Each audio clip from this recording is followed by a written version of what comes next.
Tuition fee allocation at the secondary level increased to $3.9 billion. Plans in train to reinforce discipline in schools through an increase in uniformed groups. Initiatives underway to improve the lives of children in residential care facilities. Some major plans for the Ministry of Education, Youth and Information in the 2016-2017 fiscal year.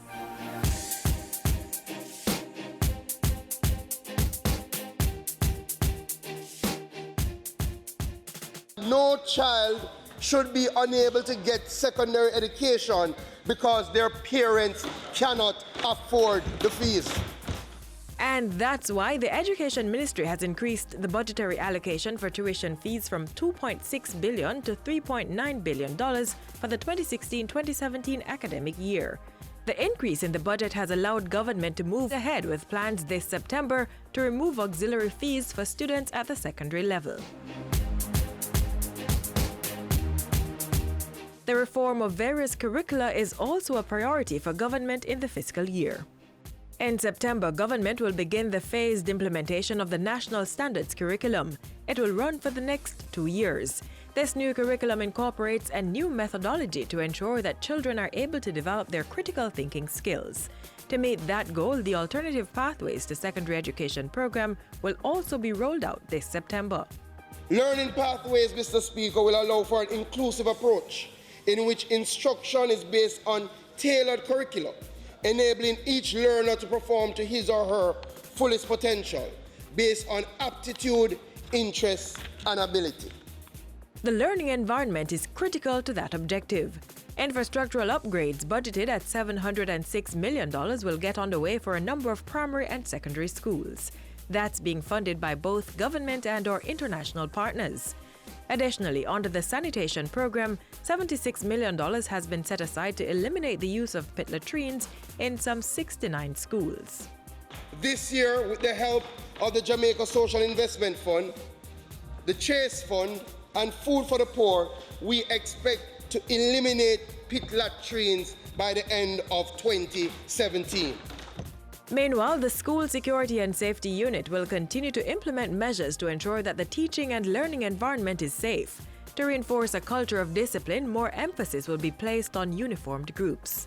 $10 million has been allocated to support this initiative, and the Caribbean Maritime Institute, the CMI, will partner with stakeholders to achieve the objective.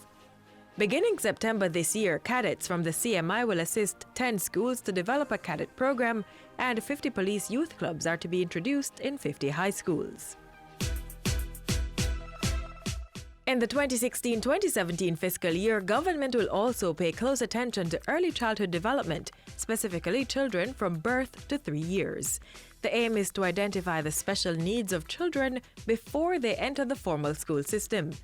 $30 million has therefore been allocated to reactivate an early stimulation program being done in partnership with the Ministry of Health and the Ministry of Labour and Social Security. This will go a far way in positively impacting the early brain development of our children. The research is there.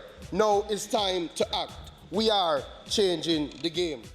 The care and protection of children in residential care facilities will get equal attention. As a first step, government will conduct a strategic review of the residential childcare sector to determine the needs and develop best practices to address the problems. This review is expected to be completed by December 2016. Discussions surrounding changes to the Child Care and Protection Act will also continue with the Attorney General's chambers and the head of the Legislative Committee. The terms and conditions of a recently signed Memorandum of Understanding will also be implemented to roll out the Transitional Living Program, which seeks to assist those children leaving residential care facilities. The project will also facilitate the creation of a safe and appropriate transitional living facility for 40 females right here in Kingston who, upon leaving state care, have nowhere to go. The initial scope of the program has also been expanded to build a transitional home for boys in Southfield, St. Elizabeth. To help develop the skill set of young people during this fiscal year, a total of $233 million has been allocated to the Jamaica Values and Attitude Program, JAMVAT. The program enables young people to conduct 200 hours of voluntary service while earning a stipend. The ministry is also re-examining a decision to merge the National Youth Service (NYS) with the National Center for Youth Development (NYCD). There's a view that the entities should remain semi-independent so that the NYS can focus on youth development and the NYCD on entrepreneurship and job placement.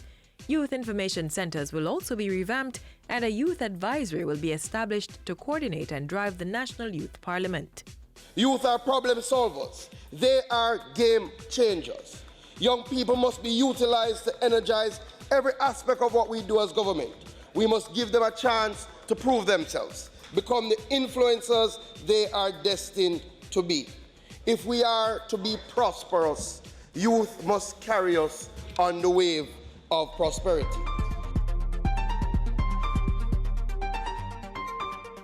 During this fiscal year, the Information Division of the Ministry is undertaking several measures to modernize the sector. There's a plan to amend the Broadcasting and Radio Rediffusion Act and the Television and Sound Broadcasting Regulations. The bill and regulations are to be submitted to the Legislation Committee by the end of the fourth quarter of the financial year.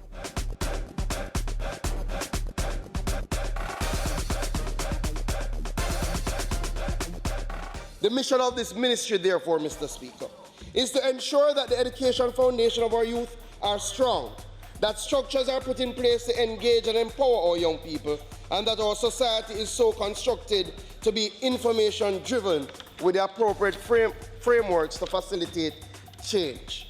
This our mission. We must change the game, and in so doing, energize the wave of prosperity.